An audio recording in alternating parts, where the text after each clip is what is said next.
Praise God. Magandang umaga po sa ating lahat. Mga ginigiliw, mga minamahal ng Panginoon. May pag-asa po sa Panginoon.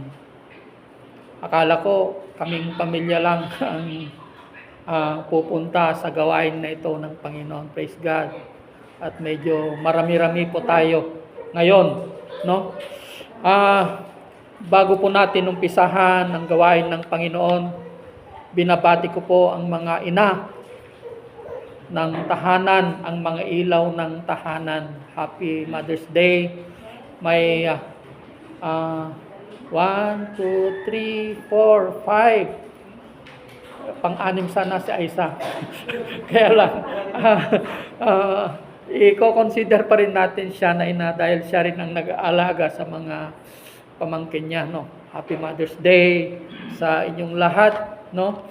Alam nyo, mga anak, mga ginigiliw, kung ano ang sakripisyo na ginawa ng inyong mga nanay, no?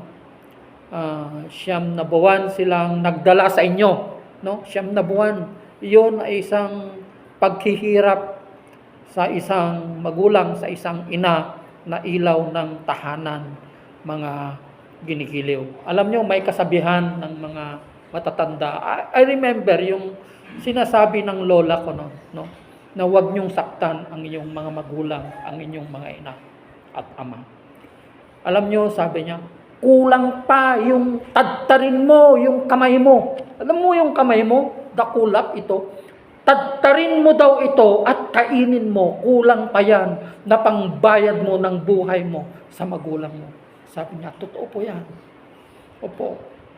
Yung panganganak po nila sa atin, yan ay matinding sakripisyo po nila yan, mga ginigiliw. Dahil buhay po ang ipinusta nila sa panganganak po nila sa atin. I remember one time nung nag-attend po ako, pumunta po ako sa CBMC, no, nung nanganak, may isang ina na medyo may edad na, manganganak po siya, dinala na po siya sa kung saan ay nakapila na po siya doon sa labor room, mga kinigiliw. Nagsalubong pa yung mata namin, nagsalubong pa. Yung babaeng ito, mga more or less 50 years old na siguro. Pero nagkaroon ito na siguro yung bunso niya, hindi ko alam kung una. Pero nagsalubong pa yung mata namin. Nakikita ko bakas yung kanyang mukha, yung hirap niya sa pagdadala ng kanyang anak, mga ginigiliw. Alam mo, wala pang 10 minuto nung ilabas nila, wala ng buhay. Nawala na po yung buhay ng babaeng ito dahil sa kanyang pagdadala sa kanyang anak. Ganun po ang sakripisyo ng isang ina sa atin, mga ginigiliw, no?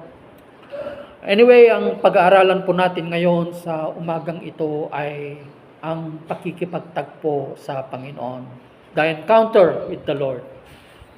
Alam nyo, mga ginigiliw, no? Kung meron kang encounter sa Panginoon, pakikipagtagpo sa Panginoon, magbabago ang prinsipyo mo sa buhay. Your life will never be the same again. Hindi na po katulad ng dati ang iyong pamumuhay. At ang pakikipagtagpo na ito, ang encounter na ito, ay mangyayari lamang sa pamamagitan ng salita ng Panginoon. Hindi mo mararanasan ang pakikipagtagpo.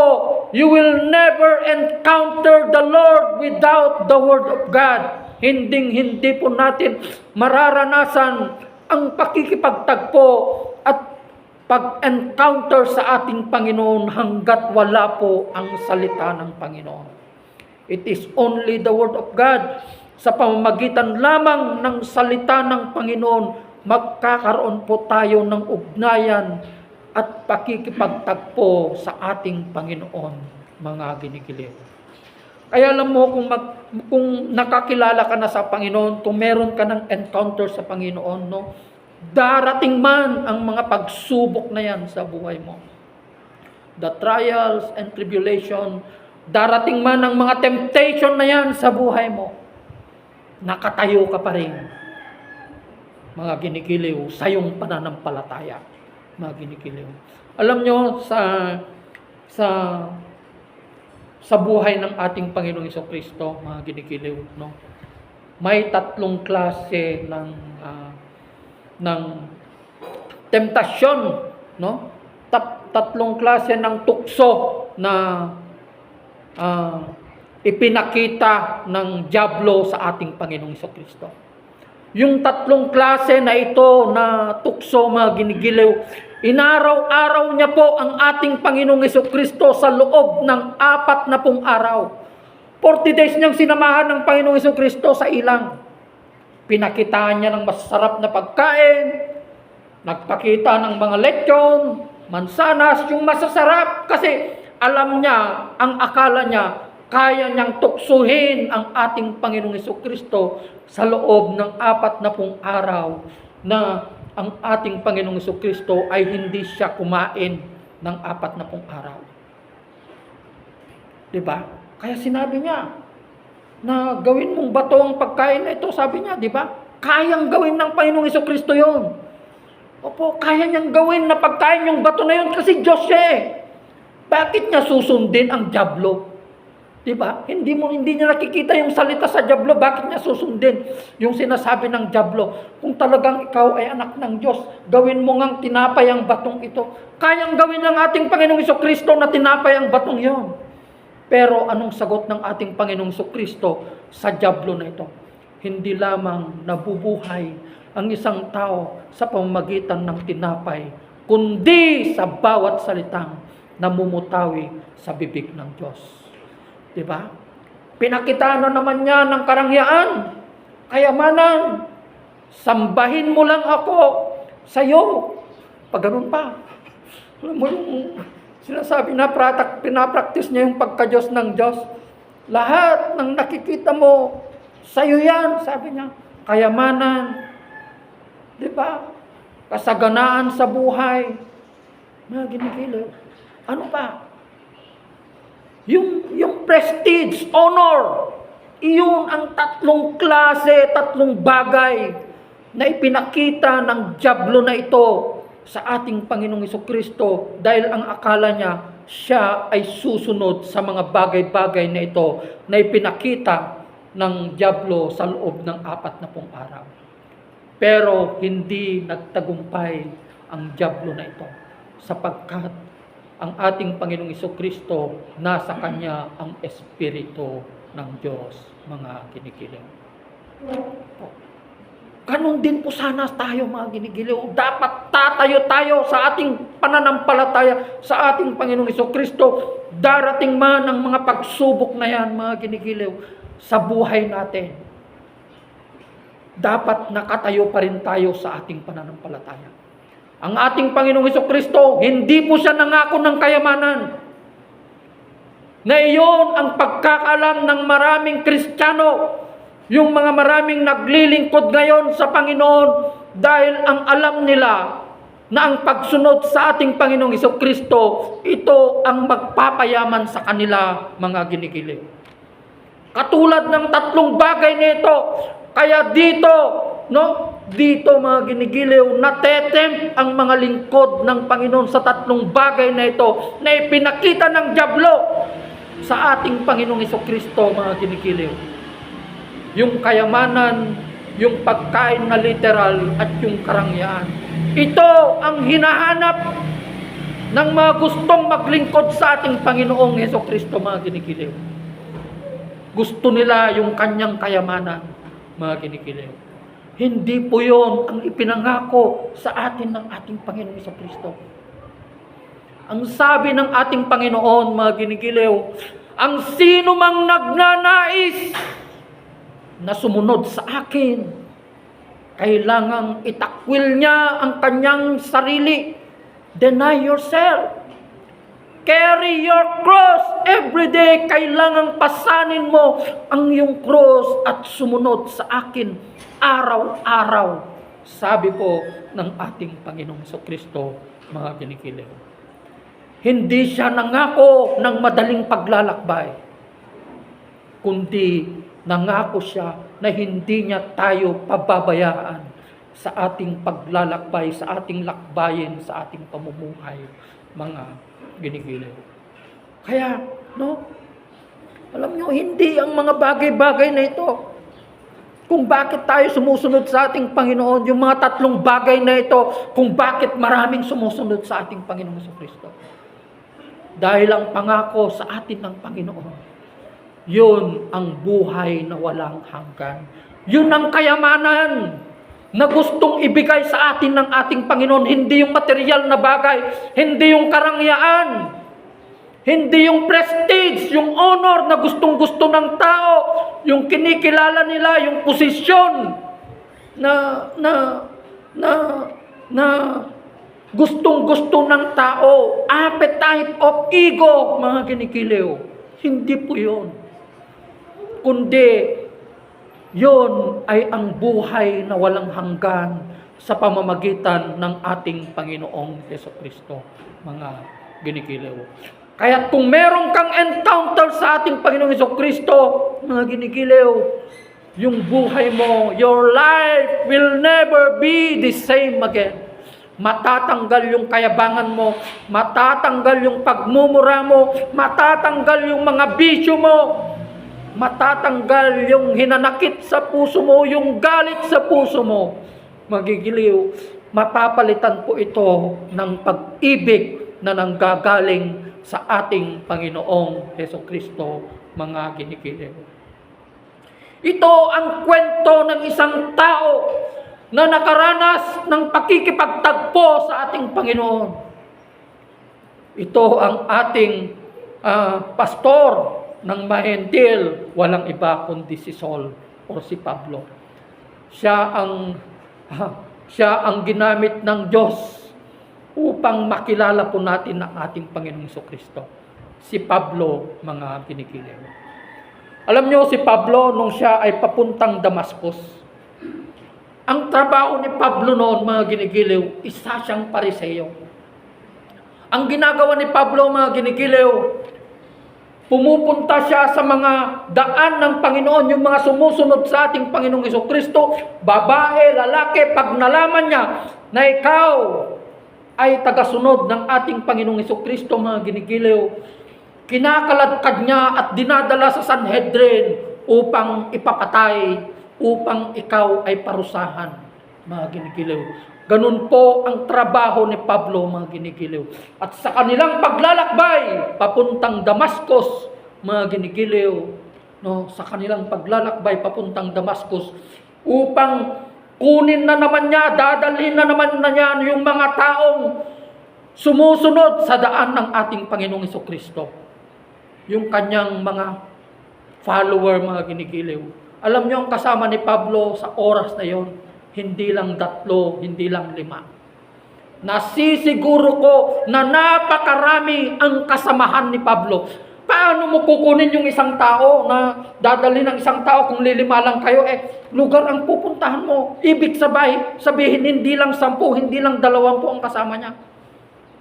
Mga ginigiliw. Kundi marami po ang kasamahan ni Pablo na kukunin yung mga tao na sumusunod sa daan ng Panginoon at dadalhin nila sa Sanhedrin upang hatulan muli ng kamatayan, mga ginigiliw. Upang hatulan po nila ng kamatayan. Subalit sa kanilang paglalakbay, nagkaroon ng pakikipagtagpo si Pablo sa ating Panginoong Jesucristo. May biglang liwanag, mga ginigiliw, na nakita po nila at lahat po sila ay bumagsak, pati yung mga kasama ni Pablo. Naranasan nila yung kapangyarihan ng liwanag na yon. Silang lahat ay bumagsak. Ngunit, iisa lang ang kinausap ng ating Panginoong Jesucristo na hindi naririnig ng mga kasamahan ni Pablo. Kinausap po siya ng ating Panginoong Jesucristo. Ang sabi ni Pablo, "Sino ka, Panginoon?" Sabi po ni Pablo, mga ginigiliw, "Ako si Jesus na taga Nazaret." Anong ginagawa mo, Saul? Parang tinatadyakan mo ang isang matulis na bagay. Sabi niya po, mga ginigilew. Kaya naranasan ni Pablo ang kapangyarihan ng Diyos. Nagkaroon siya ng pakikipagtagpo, encounter sa ating Panginoong Jesucristo sa pamamagitan ng kanyang salita, mga ginigilew. Naranasan niyang kapangyarihan ng Diyos sa pamamagitan ng salita na narinig niya mismo sa ating Panginoong Jesucristo. Pero yung mga kasamahan ni Pablo, hindi po nila naririnig yung pag-uusap ni Pablo at ng ating Panginoong Jesucristo. Ikaw ay aking pinili na aking lingkod, sabi niya kay Pablo, mga ginigilew. Kaya alam niyo, mga ginigilew, doon nagsimula yung pagbabago ng buhay ni Pablo. Yung ipinaglaban niya mismo ang kanyang pananampalataya sa ating Panginoong Jesucristo. Maraming pagsubok ang pinagdaanan ni Pablo, mga ginigilew. Kung babasahin nyo ang mga gawa, yung mga sulat ni Pablo, mga ginigilew, ilang beses siyang nilatigo. Ilang beses siyang binugbog na halos mamatay, baka pilat na lahat yung mukha niya. Dahil nakilala niya ang kanyang tagapagligtas, walang iba kundi ang ating Panginoong Jesucristo, mga ginigilew. Ipinaglaban niya ang kanyang pananampalataya, tumayo siya sa Sanhedrin ng mga Hudyo, ipinaglaban niya sa harapan ng gobernador, ipinaglaban niya sa harapan ni Agripa, mga ginigilew, na si Haring Agripa, mga ginigilew, naniniwala ako na si Haring Agripa ay naligtas. Dahil sinabi mismo ni Haring Agripa na, do you think, Pablo, na ako ay maaakay mo sa daan na ito na sinasabi mo? Sa maikling panahon o matagal na panahon, sabi po ni Haring Agripa, mga ginigilew, naniniwala po ako na si Haring Agripa, mga ginigilew, siya ay na-convict sa mga patotoo ni Pablo, mga ginigilew, patungkol sa ating Panginoong Jesucristo, mga ginigilew. Yun ang ibig sabihin ng theology. Hindi ang theology is the study of God. Yung mga nag-aral ng pagka-Diyos ng Diyos, sila pang na mismong nagpapako sa ating Panginoong Jesucristo na dapat silang mag-aalaga sa ating Panginoong Jesucristo. Subalit sila pa ang nag-udyok sa mga tao at sa mga Romanong sundalo na ipako yan sa krus, mga ginigilew. Kaya't ang ibig sabihin ng teolohiya, ito ay pakikipagtagpo sa ating Panginoong Jesucristo. An encounter with the Lord Jesus Christ, mga ginigilew. Kaya alam nyo, no? Sa aklat ng mga gawa, kung babasahin nyo po yan, mga ginigilew, no? Alam nyo, may isang lugar na pinuntahan si Pablo sa Malta. Nung barko na sinasakyan nila ay nasira, mga ginigilew, kumuha siya ng mga kahoy para magpainit sila, mga ginigilew, dahil sa lamig na kanilang nararanasan. Hanggang siya ay tinuklaw ng ahas. Akala nila mamamatay na. Yung mga taong nakakita na sa lugar ng Malta, mga ginigilew, ang akala nila mamamatay si Pablo dahil ang tumuklaw na ahas sa kanya ay isang makamandag na ahas. Pero pinagpaglamang niyang kanyang kamay, mga ginigilew. Kahit sinabi ng mga tao, isa siyang Diyos, sabi nila, pero hindi Diyos na malaki, kundi Diyos na maliit, mga ginigilew. Maliit na salitang Diyos ang sinabi nila kay Pablo, mga ginigilew. Pero sa lugar na yon, mga ginigilew, sa lugar ng Malta na yon, no? Nung nakilala ng isang hari ng lugar na yon, si Pablo, pinuntahan ni Pablo ang biyenan ng isang hari ng lugar na ito at pinagaling niya. Hindi lang siya nagpagaling doon na hindi niya sinabi kung sino ang nagpagaling sa kanya.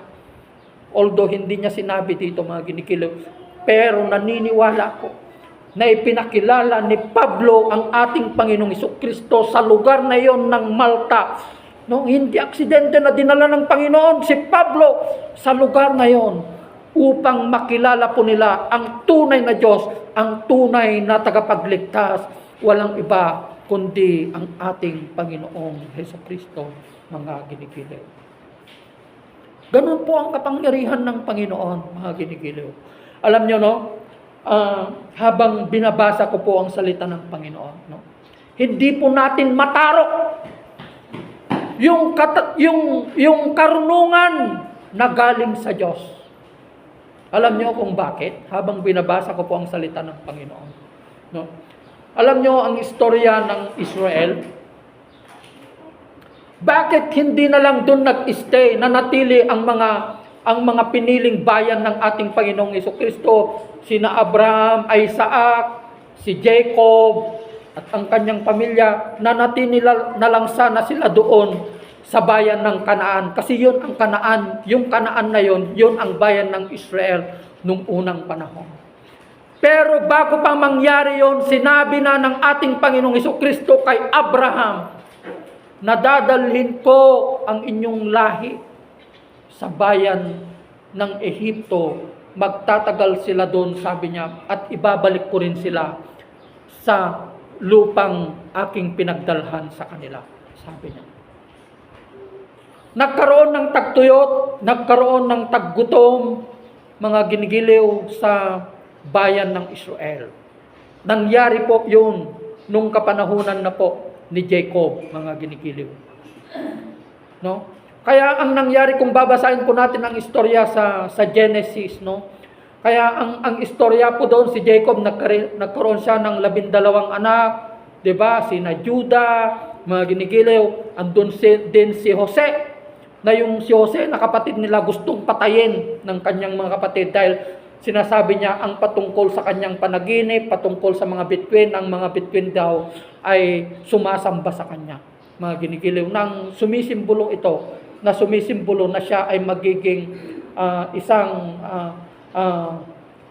tanyag na tao na bayan ng Ehipto, mga ginigiliw.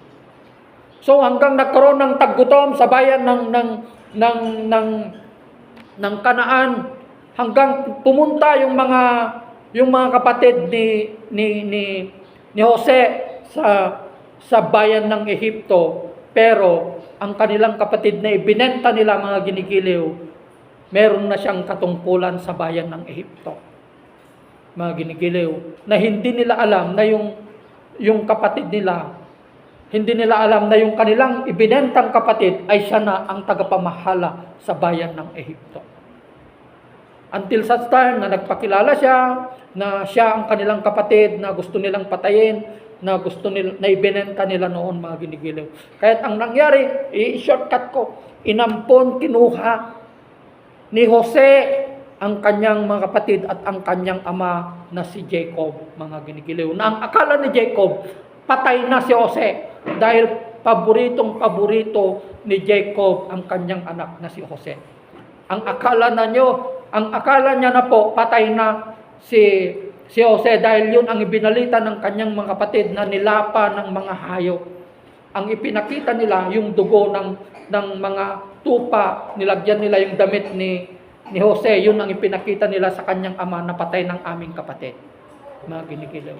Kaya masayang-masaya si Jacob nung makita niya ang kanyang bunsong anak na si Jose, mga ginigilaw. Sasabihin ko po mamaya kung ano yung sikreto na nakapaloob. Bakit pa dinala ng ating Diyos ang kanyang bayan, ang angkan ng kanyang bayan sa Ehipto, mga ginigiliw? Diba? So, hanggang dumating yung panahon na doon na sila nag-stay. Yung kapatid ni Jose, sina Judah, lahat sila, nanatili na sila sa bayan ng Ehipto. Hanggang namatay na rin si Jose, nagtagal nakalimutan na nila yung ginawang mabuti ni Jose sa Ehipto, mga ginigiliw, hanggang nagkaroon na yung hari, bagong hari na si Paraon, mga ginigiliw. No? So, ang nangyari po, madaming na po yung mga Israelita hanggang pinapahirapan na sila. Imagine, for more than 400 years na nanatili ang bansang Israel sa Ehipto.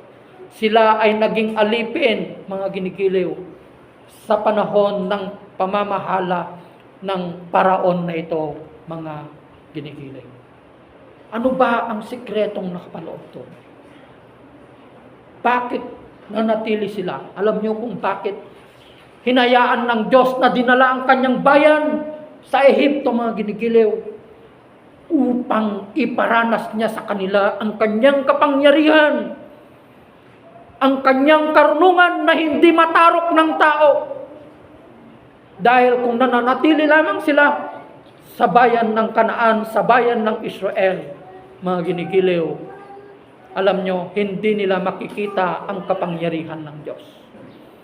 Kahit sa kanilang paglalakbay, nung dinala ni Moses ang bayan ng Diyos papuntang Israel, mga ginigiliw, ipinakita ng Diyos ang kanyang kapangyarihan sa kanila. Imagine, habang sila ay nagtra-travel, sila ay binibigyan niya sila ng ulap, mga ginigiliw, upang hindi nila maranasan ang init ng araw. Ano pa, mga ginigiliw? Kapag malamig ang gabi, naglagay siya ng isang haligi ng apoy na yon ang magbibigay sa kanila sa init ng kanilang katawan, mga ginigiliw, para maranasan nila ang kapangyarihan ng Diyos. Mga ginigiliw, yun ang isang sikreto, mga ginigiliw, kung bakit dinala ng Diyos ang kanyang bayan sa Ehipto, upang ipakita niya ang kanyang kapangyarihan, ang kanyang pagka-Diyos sa kanila, mga ginigiliw. Pero ang dami nang ipinakitang himala ng Diyos sa kanyang bayan, matigas pa rin sila. Nakita na nila yung himala ng Diyos, ayaw pa rin nilang sumampalataya. Di ba? Ayaw pa rin nilang makinig, mga ginigiliw. Ganon po ang tao. Sinasabi natin ng katotohanan ng salita ng Panginoon na ito lamang ang magbibigay sa atin ng tamang pananampalataya.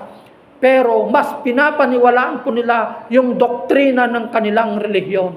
Pasukan mo man ang lahat ng iyong relihiyon, ang relihiyon ng buong mundo, hindi ka pa rin maliligtas hanggat hindi ka sasampalataya sa ating Panginoong Hesukristo, tatanggapin ang ating Panginoong Hesukristo bilang Diyos at tagapagligtas ng iyong buhay at mamuhay ayon sa kalooban niya, mga ginigiliw. Opo. Salita lamang ng Panginoon ang magliligtas sa atin. Salita lamang ang magbibigay sa atin ng pananampalataya. Kung wala po ang salita ng Diyos, mga ginigiliw, hindi po natin mararanasan ang himala ng Diyos. Hindi po natin mararanasan ang totoong pananampalataya sa Diyos. Sapagkat ang pananampalataya ay nanggagaling lamang sa salita ng Panginoon. Iyon ang sinasabi niya po sa Romans 10:17, mga ginigiliw. Kaya paulit-ulit ko, hindi tayo pwedeng mag-adjust, no? Yung matataas na aral, pero hanggat hindi natin alam ang pinaka-basic nito, mga ginigiliw, hindi po tayo lalago, mga ginigiliw. Hindi po tayo lalago, mga ginigiliw. No? Kaya mararanasan lamang natin ang pakikipagtagpo, encounter sa ating Panginoong Hesukristo, mga ginigiliw, sa pamamagitan ng kanyang salita. Basahin ko po, konti na lang po, mga ginigiliw. Basahin ko, hindi ko pa binabasa, no?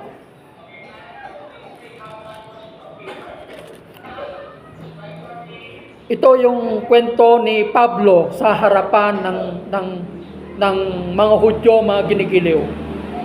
Gawa 22:6.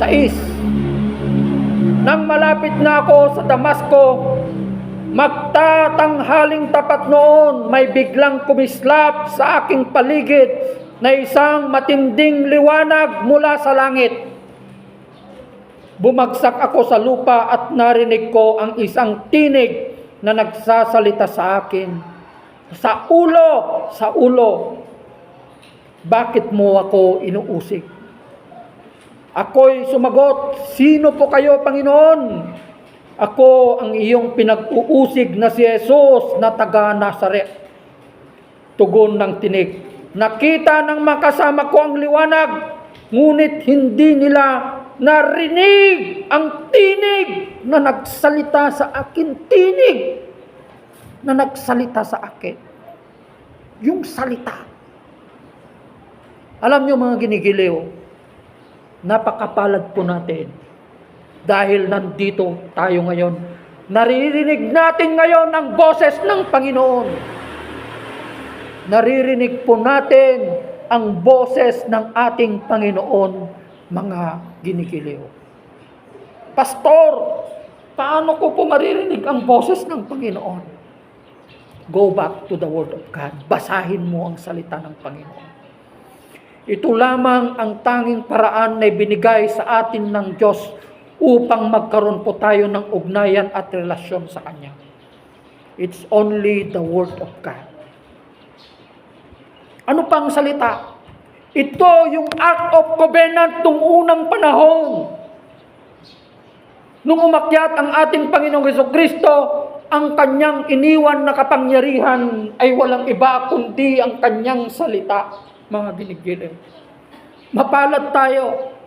Alam nyo, kung katulad lang ng kapangyarihan ng salita ng Panginoon na minaliit mo ang Kanyang salita, mamamatay ka agad.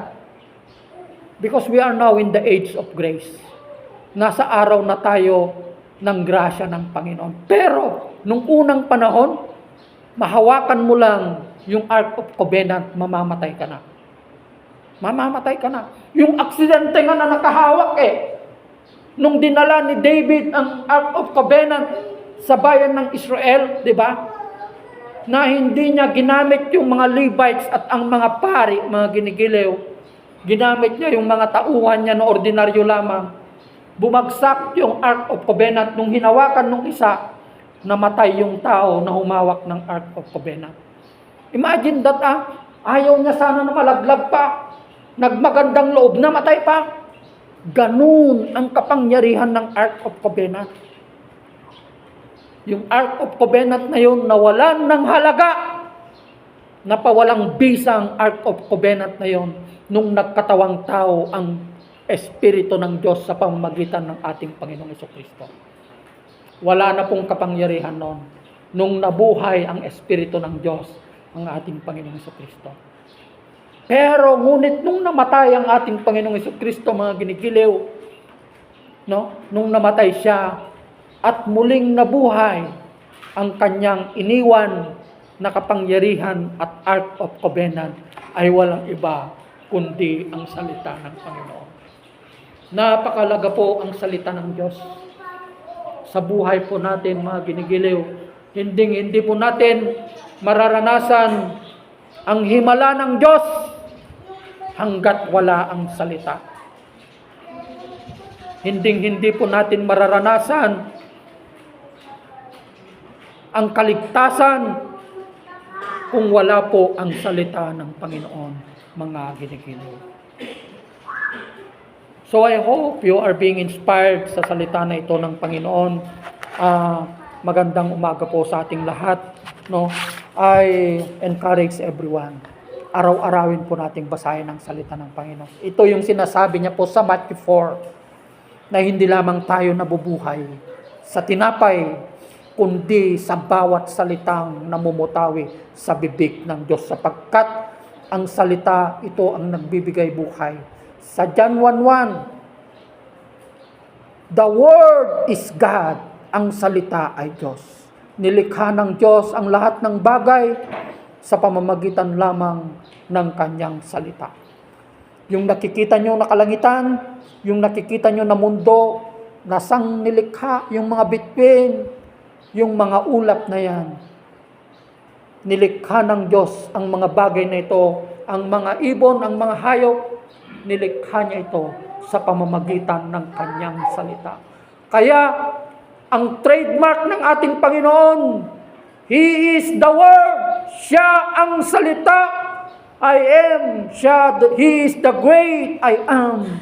Siya ang sinasabi niya na tinutukoy ni Moses. Panginoon, ano ang sasabihin ko sa mga Israelitang ito na matitigas ang ulo? Sabi ni Moses sa ating Panginoong Jesucristo, sabihin mo sa mga taong yan na ikaw ay isinugo ng ako'y si ako nga, na ikaw ay isinugo, the great I am, sabi po ng ating Panginoong mga kinikiliw. Magandang umaga po. God bless everyone. Pagpalain po kayo ng salita ng Panginoon. Salamat po.